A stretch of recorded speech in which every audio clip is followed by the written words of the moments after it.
أعوذ بالله من الشيطان الرجيم بسم الله الرحمن الرحيم الحمد لله رب العالمين والصلاة والسلام عليك يا سيدي يا رسول الله সম্মানিত দস্তরখানে খাজেগান দর্শে খাজেগানের এই অনুষ্ঠানে যারা আমাদের সাথে আছেন এখানে যারা আছেন হাজির মজলিস সবাইকে আসসালামু আলাইকুম ওয়া রাহমাতুল্লাহি তাআলা ওয়া বারাকাতুহু। আল্লাহ শুকর, আজকে আমরা যে বিষয়ে আলোচনা করব দর্শে খাজেগানে মকতুবাতে সুদি হযরত ইয়াহিয়া মনরি রহমতুল্লাহ আলাইহি, যিনি এই কিতাব 750 বছর আগে তিনি এই কিতাব লিখছেন, এই মকতুবাতগুলা তার মুরিদান ভক্তদের কাছে লিখছেন। তো আজকের এই মকতুবাত তিনি তার খলিফা হযরতে শামসুদ্দিন রহমতুল্লাহ আলাইহির কাছে লিখছেন।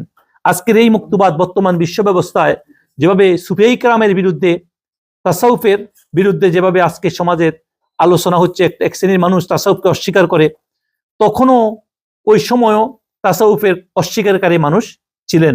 তো এই জন্য তিনি হযরতে শামসুদ্দিন রহমতুল্লাহ আলাইহির কাছে এই মকতুবাত লিখছেন। এই মকতুবাতের মধ্যে আমরা কয়েকটা বিষয় আলোচনা করব। সেখানে প্রথমত হইল সুফি সম্পাদয় কারা, সুফিদেরকে কয় শ্রেণীতে ভাগ করছেন তিনি, তারপর প্রথম সুফি কে এবং সুফি তিনি কিভাবে হয়েছেন, তারপরে সুফিরা যেই পোশাকটা পাইছেন এটা কোথায় থেকে শুরু হয়েছে, এই সুফিদের পোশাকটা, এটার উপরেই আলোচনা হবে আজকে। তো আজকে আপনারা যে জিনিসটা প্রথম, সেটা হলো হযরতে ইয়াহিয়া মনরি রহমতুল্লাহ আলাইহি বলতেছেন, আল্লাহ পাক তোমাদের সবাইকে বুজুর্গি দান করুক, আমিন। তিনি বলতেছেন তাসাউফ, এই যে তাসাউফ ওয়ার্ডটা, সেটা হলো অনেক পুরাতন বিষয়। তাসাউফ বিষয়টা কি পুরাতন বিষয়, এই জন্য বলতেছে এটা নবী আলাইহিস সালাতু ওয়াস সালাম সিদ্দিকগণের আমল। তাসাউফ এটা কোনো সাধারণ আমাদের খালি আমল, এটা বহুত পুরাতন, আদি থেকে এটা শুরু হয়েছে। এই জন্য নিকৃষ্ট স্বভাবের কিছু মানুষ, যুগের চক্রে কিছু মানুষের দোষের কারণে আজকে মানুষকে দেখতে পাওয়া যায় তারা সুফি সম্পাদককে, আউলিয়া সম্পাদককে তারা বাঁকা চোখে দেখে। তার ভাষা এটা, এই হযরতের ভাষা হলো কি, কিছু দুষ্ট চক্রে প্রকৃতির মানুষের কারণে, যুগের চক্রে, যুগের কারণে এদেরকে, এই আউলিয়া ইকরামদেরকে, এই সুফিদেরকে কিছু মানুষ বাঁকা চোখে দেখে। কিন্তু বিশেষত সুফি, উনি বলতেছেন সুফি সম্পাদকের নিজেদের দোষের কারণেই, কিছু সম্পাদকের ভুলের কারণেই আজকে মানুষ এই সমাজে সুফিদেরকে দোষী এবং তাসাউফকে মানুষ, কিছু লোক খারাপ ধারণা করতেছেন এই সুফি সম্প্রদায়ের মধ্যে কিছু লোকের কারণে। সেই জন্য তিনি এই নামদারি সুফিরাই এই জন্য দায়ী। এই সুফি সম্প্রদায়কে যারা আজকে ভুল বলতেছে, মন্দ বলতেছে, এই জন্য কারা দায়ী? নামদারি, যারা নিজেকে সুফি দাবি করে, আসলে তারা সুফি নয়, এরাই এটার জন্য দায়ী। এটা হযরত ইয়াহিয়া মনরি রহমতুল্লাহ আলাইহির কথা। তিনি বলতেছেন এই সুফিবাদ, এই তাসাউফ, এটা ইসলামের পান, দ্বীনের একটা পান কেন্দ্র। আর তার ভাষায় তিনি বলতেছেন তরিকতপন্থীদের, আউলিয়া ইকরামদের মতে তাসাউফের তিনটা ধাপ, তিনটা প্রকার। এখন সেখানে এক নম্বর হলো, তিনি বলছেন নাম্বার 1 সুফি, নাম্বার 2 হলো মুতাসাওয়াফ, নাম্বার 3 হলো মুস্তাবা। নাম্বার 1 যারা, তারা হলো প্রকৃত সুফি, আর নাম্বার 2 যারা, তারা সুফি হওয়ার চেষ্টা করতেছেন, আর নাম্বার 3 যারা, তারাই বেদাল। তারা কি? বেজাল, মুস্তাওয়া যারা। এই জন্য নাম্বার 1 কি? নাম্বার 1 হলো সুফি। সুফি কাকে বলে? তিনি তার ভাষায় বলছেন যে তার নিজের অস্তিত্বকে, আমিত্বকে বিলীন করিয়া আল্লাহ রাব্বুল আলামিনের পরিপূর্ণ আল্লাহ হুকুমের মধ্যে নিজেকে সোপাদ্য করছেন, নিজের সত্তাকে বিলীন করিয়া দিয়া তার নফসের চাওয়া পাওয়া, নফসের প্রবৃত্তি, কামনা, বাসনা, লোভ, লালসা, হিংসা, মাৎসর্য, এগুলা সব বাদ দিয়া যে ব্যক্তি আল্লাহর কাছে নিজেকে সোপাদ্য করছেন এবং হাকিকত সম্বন্ধে যার জ্ঞান অর্জন করছেন, তাকেই প্রকৃতভাবে সুফি বলা হয়। তার মধ্যে নফসে সে সুফি নয়। এটা হলো নাম্বার 1 সুফি। নাম্বার 2 তিনি বলছেন মুতাসাওয়াফ। মুতাসাওয়াফ কাদেরকে বলা হয় তার ভাষায়? তিনি বলতেছেন যে ব্যক্তি যে এই সমস্ত আউলিয়া ইকরামদের, সুফিদের অবস্থা অর্জন করার জন্য রিয়াজত, সাধনা, মুজাহেদা, আমল, আখলাকে, রিয়াজতে লিপ্ত থাকে, যিনি তাদের পদঙ্ক অনুসরণ করে, তাদের পদঙ্ক, তারা যে কাজগুলা করছে সে কাজগুলা করার জন্য সর্বোচ্চ চেষ্টা করতে থাকেন, এদেরকে বলা হয় মুতাসাওয়াফ। তার মানে এদেরকে ফলো করতেছে এদের মতো হওয়ার জন্য, এরা এখনো পরিপূর্ণ সুফি নয়। আর তৃতীয় নম্বর যারা, তাদেরকে বলেছে যাহারা দেখতে প্রকাশ্যে সুফিদের মতো পোশাক আশাক পরে, দেখতে চলাফেরা করে, কিন্তু তাদের দিল হলো শূন্য, অন্তর কি? শূন্য। তারা যদিও নামাজ, রোজা, দুরুদ, ওজিফা, জিকির কিংবা আল্লাহ পাকের সাথে মিলিত হইবার জন্য সবকিছু তারা বলে, কিন্তু তারা তা আল্লাহর জন্য করে না। নামাজ, রোজা, ওজিফা, দুরুদ, সালাম সবকিছু তারা আল্লাহর সাথে মিলিত হওয়ার জন্য করে না, তারা করে এটা দুনিয়ার মানুষের সম্মান পাওয়ার জন্য, লোক দেখানোর জন্য। এই জন্য এদেরকে বলা হয় মুস্তাবা। এরা কারা? মুস্তাবা। আর এই সম্প্রদায়ে আউলিয়া ইকরাম, সুফিয়া ইকরামের বদনামি করছে সমাজের মধ্যে, কারণ এদের উদ্দেশ্য হলো, এই জন্য হলো বদনাম কুন্দা না কো নামে সন্ত। হযরত এক বুজুর্গ বলছেন, এই তৃতীয় শ্রেণীর লোকেরাই সুফি সম্প্রদায়ের বদনাম করিয়াছে। এই তৃতীয় শ্রেণীর লোক কারা? মুস্তাবা, যারা যাই কিছু দেখে তাদের দুনিয়াতে যত কিছু করে সেটা মানুষকে খুশি করার জন্য, দুনিয়ায় পকেট বাড়ি করার জন্য, দুনিয়ার মধ্যে সম্মানের জন্য করতেছে, কিন্তু আল্লাহ পাকের কুর পাওয়ার জন্য করতেছে না, এরাই করতেছে। এই সমস্ত সুফিরা তিনি বলতেছেন এরা সবসময় আশা করে মানুষ তাদেরকে ফলো করুক, তাদের দলবাড়ি হোক, তাদের বিভিন্ন রকমের রিয়া হোক, এই জন্য এরা তাদের কাছে আসতে তারা দুনিয়াতে উপকৃত হবে। এই কারণে তারা প্রকৃত সুফিদের পদঙ্ক অনুসরণের নামে তারা ওদের পোশাক পরে এদের কার্যক্রম করে, কিন্তু তাদের ভিতর কি, তাদের অন্তর কি? পরিপূর্ণ শূন্য। এই জন্য তারা বদনাম হইতেছে। এই জন্য তিনি বলতেছেন এই সমস্ত লোকের কারণেই সুফিয়া ইকরামকে আজকে মানুষ মন্দ চোখে দেখে। এখন আসেন, এখন আমরা বলবো যেটা, সেটা হলো কখন থেকে এই তাসাউফের কার্যক্রম শুরু হয়েছে, তাসাউফ কখন থেকে শুরু, আর তাসাউফের প্রথম সুফি কে? এখানে হযরত তিনি বলতেছেন, হযরত ইহইয়া মনউরি রাহমাতুল্লাহ আলাইহি বলতেছেন, তাসাউফের প্রাথমিক অবস্থা যদি চিন্তা করো তাহলে হযরত আদম আলাইহিস সালামের যুগ হইতেই এটা শুরু, এটা পাওয়া যায়। আর এই জগতে যিনি প্রথম সুফি, এই জগতে প্রথম সুফি যিনি, তিনি হলেন আদম আলাইহিস সালাতু ওয়াস সালাম। এই জগতে প্রথম সুফি কে? হযরত আদম আলাইহিস সালাতু ওয়াস সালাম। এই জন্য হযরত আদম আলাইহিস সালাম, আল্লাহ তাকে মাটি দ্বারা সৃষ্টি করার পরে আল্লাহ পাক তাকে এত সম্মান দিয়েছে, সর্বোচ্চ সম্মানের সম্মুখীন করছেন। এরপরে আল্লাহ পাক তাকে খেলাফত দান করার পর তাকে কি করছেন? ওনার বাসায় তাকে তিনি সুফি বানাইছেন। খেলাফত আলকে দিছে, আল্লাহ পাক দিচ্ছেন তাকে খেলাফত, কোরআনের মধ্যে আসছে। এরপরে এখন আসো, উনি বলতেছেন এখন আসো তাকে কিভাবে আল্লাহ পাক সুফি বানাইছেন এটার উপরে শোনো। তো তিনি বলতেছেন, একটা সাধারণ মুরিদ যখন হয় তার প্রথম কাজ হলো তাকে চিল্লা করানো। একটা মুরিদকে চিল্লা মানে 40 দিন পর্যন্ত একটা তাকে আমল করানো। হযরত আদম আলাইহিস সালামকে আল্লাহ পাক প্রথম তায়েফ এবং মক্কা শরীফের মধ্যস্থলে, তায়েফ এবং মক্কা শরীফের মধ্যস্থল কোন জায়গা? আরাফা। তায়েফ এবং মক্কার মধ্যখানে বর্তমান যে আরাফার মাঠ আছে না, সেখানে তাকে আল্লাহ পাক তাকে চিল্লা করাইছেন। সেই চিল্লা করাইছে কিভাবে? ওখানে খাম্মারতু তিনাতা আদামা বিয়াদি 40 সাবাহান। তিনি বলতেছেন আমি নিজের হাত দ্বারা 40 দিন পর্যন্ত আদমের মাটিকে খামির করিয়াছি। কতদিন? 40। এখানে 40 দিনের রহস্য আছে, চিল্লার রহস্য আল্লাহ পাক বলতেছেন। এই চিল্লার কার্যক্রম যখন শেষ হয়েছে তখন আল্লাহ রাব্বুল আলামিন আদম আলাইহিস সালামের এই মাটির খামিরের মধ্যে আল্লাহ পাক রূহ উৎকার করে দিয়েছেন, রূহ দান করছেন। আর রূহ আসার সাথে সাথে তার অন্তরের ভিতরে জ্ঞানের আলো আল্লাহ পাক মশাল প্রজ্বলিত করে দেন, জ্ঞান দিলেন। আর যখন তার অন্তর হইতে মুখ পর্যন্ত এই এমন সব কথা আসিতে লাগলো, যখন আল্লাহ পাক তার মধ্যে রূহ দিছে তখন অটোমেটিক্যালি তার মধ্যে এমন জ্ঞান, এমন জিনিস আসতেছিল, এখান থেকে তিনি বলতেছেন এত পুষ্পতিত হইতে লাগিল যে হযরত আদম আলাইহিস সালাম নিজেই মস্তানা হয়ে গেলেন। এটার অবস্থা দেখে আল্লাহ পাকে শুকরিয়া, কৃতজ্ঞতা আদায় করিলেন কে? হযরত আদম আলাইহিস সালাম। তার মানে কি? তিনি চিল্লা করছেন মক্কা এবং তাইফের মধ্যখানে, এবং ওখানে চিল্লা করার পরে আল্লাহ পাক ওই মাটিকে বলতেছেন আমি নিজের হাত দ্বারা 40 দিন পর্যন্ত আদমের মাটিকে খামির করিয়াছি। এখানে অনেকে কষ্ট বুঝতে পারেন, আপনারা খুঁজেন হযরত ইহইয়া মনউরি রাহমাতুল্লাহ আলাইহি 700 বছর 750 বছর আগে কিতাব লিখছেন, এবং এখানে এই মুক্তবাত শরীফের মধ্যে লিখছেন, মুক্তবাত 22 নম্বর মুক্তবাত, মুক্তবাতের সুদির মধ্যে।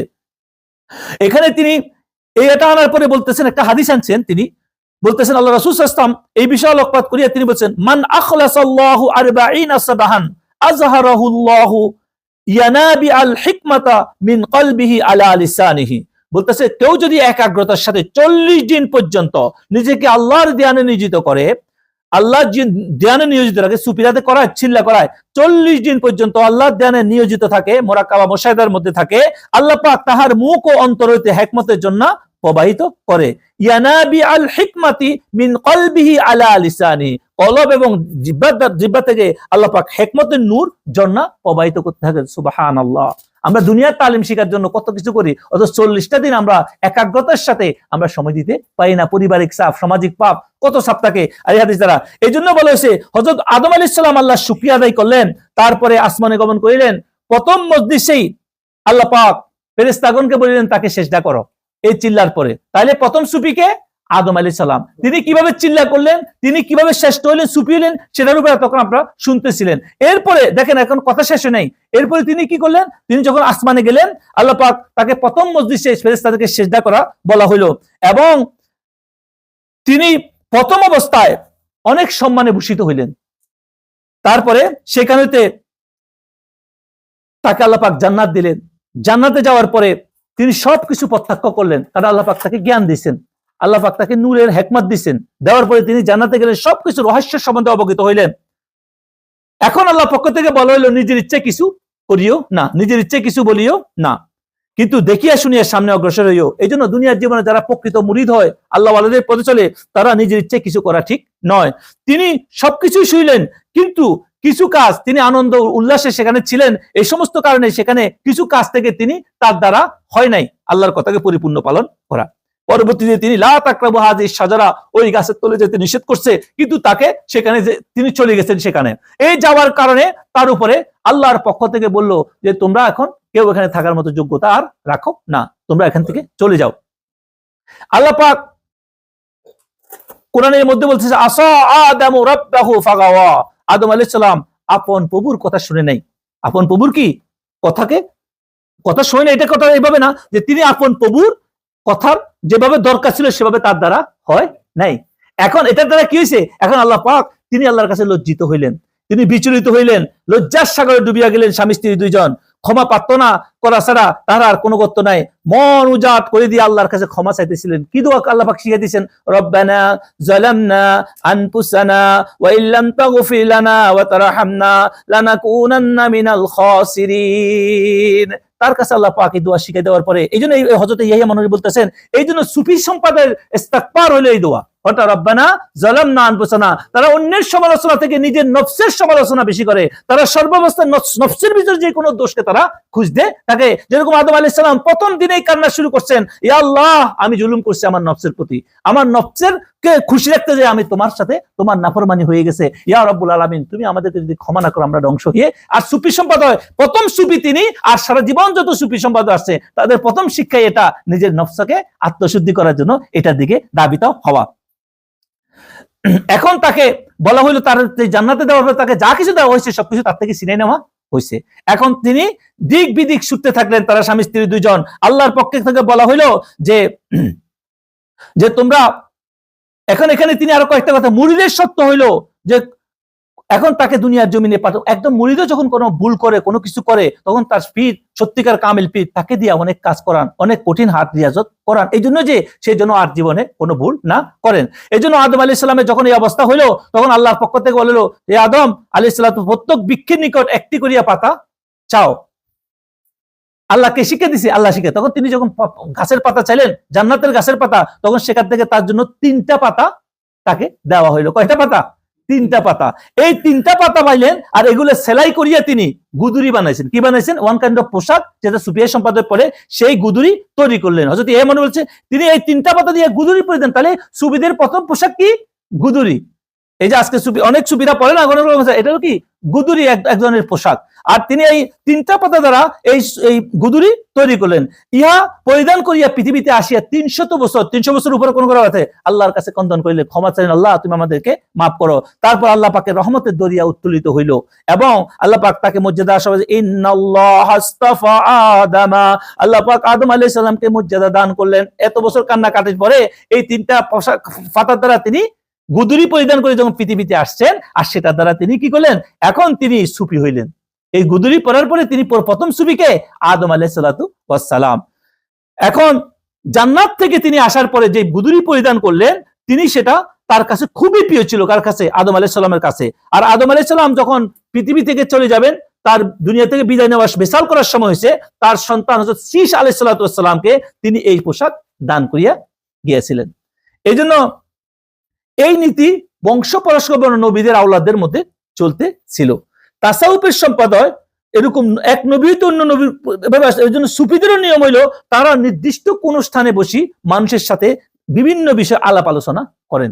সুতরাং সুফি হিসাবে প্রথম হযরত সুফিকে হযরত আদম আলাইহিস সালাতু ওয়াস সালাম, তারও মানুষের সাথে একাকিত্ব, যার কোনো মানুষের সাথে দিনের দাওয়াত দেওয়ার জন্য, আলোচনা করার জন্য তারও একটা বসার স্থান দরকার ছিল। এই জন্য প্রথম যে ঘরটা নির্মাণ হলো বসার জন্য, মার্কাজ হিসাবে, দরবার হিসাবে যে ঘরটা প্রথম প্রতিষ্ঠিত, সেটার নাম দিল কি? কাবাঘর। সেটার নাম কি দিল?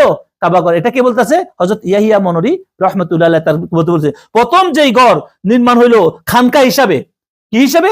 খানকা হিসাবে। প্রথম পৃথিবীতে সর্বপ্রথম খানকা হইলো কাবা শরীফ। প্রথম পৃথিবীতে সর্বপ্রথম কি? কোন খানকা? কি? কাবা শরীফ। ইহার পূর্বে কোন খানকা শরীফের অস্তিত্ব পৃথিবীতে ছিল না তো কোনো কিছু।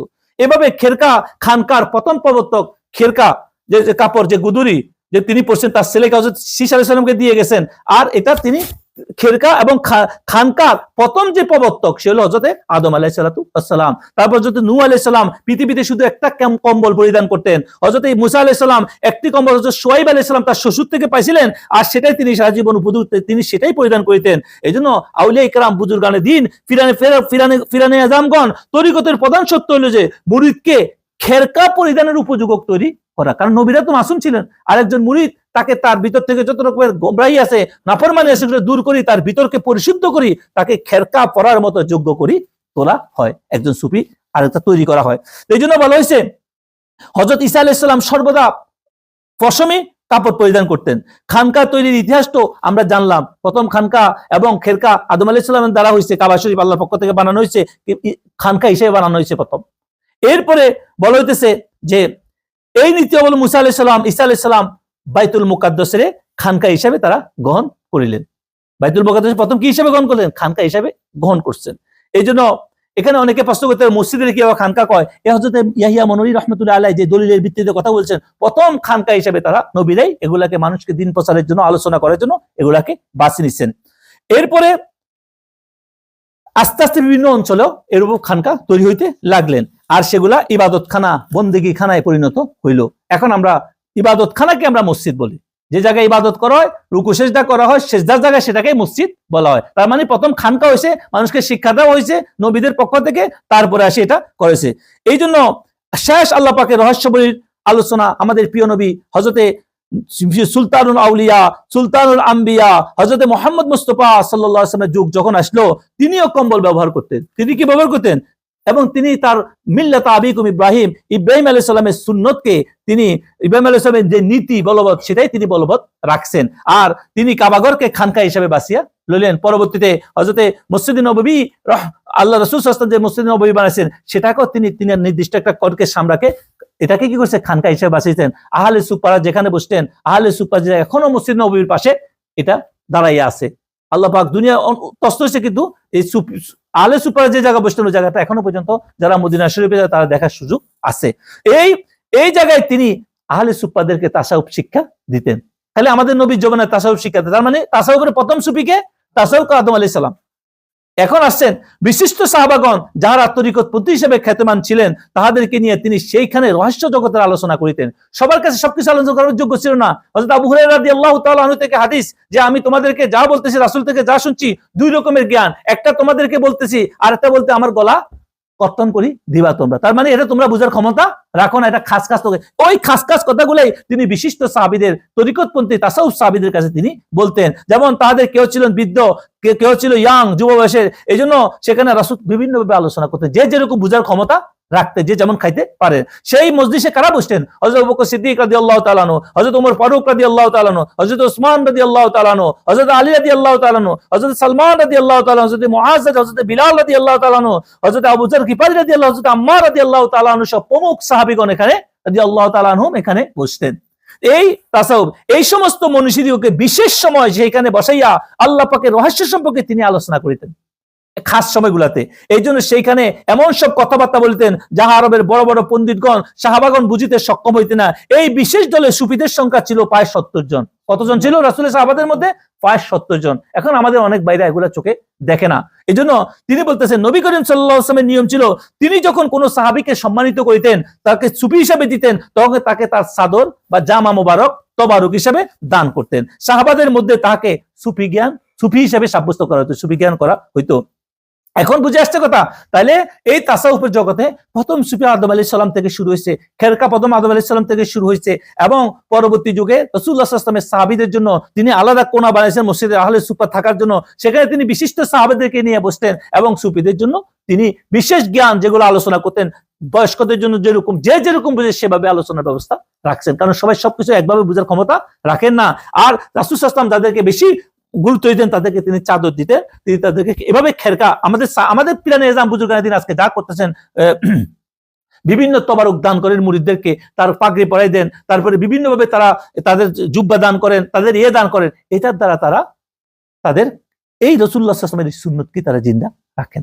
আর অনেক বাইরে আজকে বুঝেন না, এই জন্য তিনি পরবর্তীতে আজকে যে বিষয়, আজকে সুফি সম্পাদক যারা বদনামি করতেছে তাদেরকে কি বলা হয়েছে? তাদেরকে বলা হয়েছে তারা এক শ্রেণীর লোক, তাদেরকে বলা হয়েছে যে এরা মুস্তাবা, এরা যাই কিছু করতেছে সমাজে। এদেরকে দেখি আজকে যারা সত্যিকার আউলিয়া ইকরাম, সুফিয়া ইকরামদেরকে যারা বিভিন্ন মন্দ গালিগালাজ করতেছে, আপনারা যারা আউলিয়া ইকরামদেরকে ভালোবাসেন, সুফিদেরকে ভালোবাসেন, দুঃখ পাওয়ার কিছু নাই আপনারা। কেননা আজকে নয়, শুধু যুগে যুগে হযরত গাউসে পাকের সময় তো ওনাকে গালি দেওয়া হয়েছে, বন্ধ বলা হয়েছে, কাফের বলা হয়েছে, সমস্ত মুজাদ্দিদ সাহেবের কাফের বলা হয়েছে, খারাপ বলা হয়েছে, হযরত খাজা গরিবী নওয়াজকে বলা হয়েছে, আমাদের মহান খাজা এনায়েতপুরীকে বলা হয়েছে। এরকম এই বুজুর্গ তিনি সেই 700 বছর আগে হযরত নিজামুদ্দিন আউলিয়ার সময় তিনি শাহজালাল আলী ইমানি রহমাতুল্লাহ আলাইহি যখন সময়, ওই সময়ের বুজুর্গ তিনি, হযরত শাহজালাল আলী ইমানি রহমাতুল্লাহ যখন আসছেন ওই সময় এর আগের বুজুর্গ তিনি ওখানে এক অবস্থায় ছিলেন। এই জন্য এই বুজুর্গরা তখনই লিখছেন কিছু মানে দুনিয়াদার লোভী যারা আসলে প্রকৃত সুফি নয়। সুফি কারা? যাদের অন্তর বাহির সবকিছু আমিত্ব খতম করে আল্লাহর জন্য পারছে,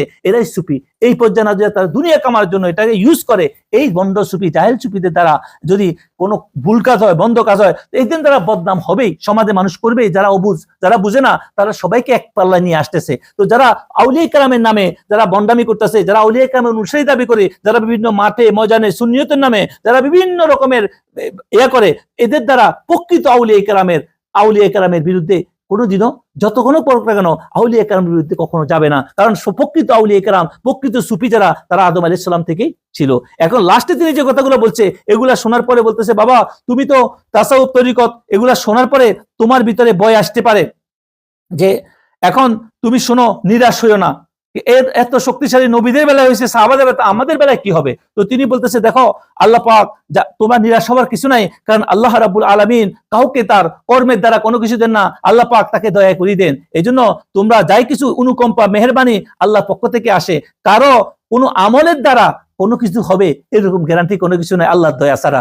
এই জন্য বলা হয়েছে তুমি দেখো নাই, এখন উদ্দেশ্য হতে ইবলিসকে উদ্দেশ্য করছে, রুকুকারী, সেজদাকারী, তাসবিহ তাহলিলকারী কত সংখ্যা অগণিত সে হচ্ছে, কিন্তু একটা হীন মাটি দ্বারা আল্লাহ পাক একজনকে সৃষ্টি করার পরে তার মধ্যে যখন আল্লাহ পাক তাকে সম্মানিত করছেন, তখন তার কাছে তার কোনো সম্মানে নাই, তাকে ইবলিস আবা ইস্তাকবারা ওয়া কানা মিনাল কাফিরিন বলে তাকে সেখান থেকে বাইর করে দেওয়া হয়েছে। এই জন্য আল্লাহ পাক কত মানুষকে শরাবি ছিল, নেশা করছিল, তাকে এনে আল্লাহর প্রিয় বানায় দিছে। আবার বহু লোক ছিল যারা উপর দিয়া নিজের দিন ধর্মের কথা বলতেন, কিন্তু তারা বড় আলেম পণ্ডিত দাবি করতেন, কিন্তু তাদের চোখে পর্দা পরিয়া গলায় রশি বাঁধিয়ে দেওয়া হইলো, তারা কি হলো? তারা ধর্ম থেকে বিচ্যুত হইয়া গেল। অনেক লোক দেখা গেল কি তাদের ভিতর মন্দির ছিল, ভূত ছিল, তাদেরকে আল্লাহ পাক তাদের ভিতরকে মসজিদে বানাই দিয়েছে আল্লাহর মেহেরবানিতে। আবার অনেকের ভিতর মসজিদ ছিল, কিন্তু তারা মন্দিরে পরিণত হইলো। এটার মানে উনি বুঝেছেন যে অনেক আল্লাহ পাকের রহমত সমস্ত পাপীদের চতুর্দিকে ঘুরতে থাকে, সে তওবা করলে আল্লাহ পাক তাকে ঘেরাও করে নেবে। আর যারা নিজে আমল করার পরে বলে আমি করতেছি, গর্ব আসে, তখন আল্লাহ পাকের লানত তাকে ধরিতে হয়। এই জন্য তিনি বলতেছেন যে আজকে আউলিয়া কেরামের মহব্বত, সুফিয়া কেরামের মহব্বতকে আমাকে জানে শুনি করতে হবে এবং তাদের সাথে আমাদের মহব্বত বাড়াইতে হবে। আল্লাহ রাব্বুল আলামিন আমাদেরকে যারা প্রকৃত সুফি, আউলিয়া ইকরাম, আম্বিয়া আলাইহিস সালামের পরিপূর্ণ ইত্তেবাকারী, তাদের ইত্তেবা করি আমরা প্রকৃত কামেল মোকাম্মেলের সন্ধান পাওয়ার জন্য আল্লাহ পাক আমাদেরকে কবুল করুক। পরবর্তী যে আলোচনা, পরবর্তী মুক্তবাদ হবে, সেটা হলো আমরা কিভাবে তরিকতের সন্ধান আলোচনা করব। ওমা তৌফিক ইল্লা বিল্লাহ। আমিন। আল্লাহুম্মা আমিন। রাব্বানা যালামনা আনফুসানা ওয়া ইল্লাম তাগফির লানা ওয়া তারহামনা লানাকুনান্না মিনাল খাসিরিন। রাব্বানা তাকাব্বাল মিন্না ইন্নাকা আনতাস সামিউল আলিম ওয়া তুব আলাইনা ইয়া মাওলানা ইন্নাকা আনতাত ওয়া সাল্লাল্লাহু আলা সাইয়্যিদিনা মুহাম্মাদিন ওয়া আলা আলিহি ওয়া আসহাবিহি আজমাইন বিরহমাতিকা ইয়া আরহামার রাহিমিন।